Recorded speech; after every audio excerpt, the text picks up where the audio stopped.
Sinon, j'aime bien faire des spectacles qui sont peut-être un petit peu hors des sentiers battus.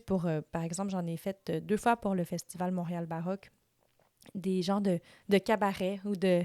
Le directeur, il appelait ça des nightclubs, où, selon le thème du festival, ce festival-là, ils ont toujours des thèmes vraiment abracadabrants, là. Donc, selon les thèmes, ben, je me laisse emporter. Je choisis le répertoire qui va avoir rapport avec le thème, puis après ça, ben, moi, je vais écrire des textes pour faire une trame, comme si on était dans un cabaret, en fait. Donc, moi, mon cabaret s'appelait Le Confessionnal.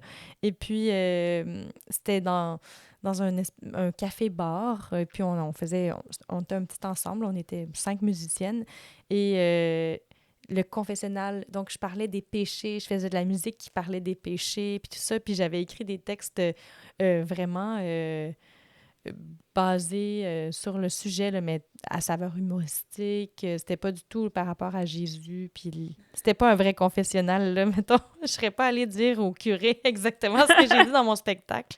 Euh, donc, j'aime vraiment ça, faire ça. Puis ça avait été apprécié. Puis on avait demandé à ce que le bar fournisse sur la carte des drinks 2 sortes de drinks spéciaux. Il y avait des péchés, c'était des shooters de je sais pas quoi, puis des absolutions. C'était des plus longues drinks, là. Donc, ça avait vraiment été un grand succès. Tu t'amuses beaucoup. Ah oui, ben oui, il faut s'amuser. La vie est trop courte.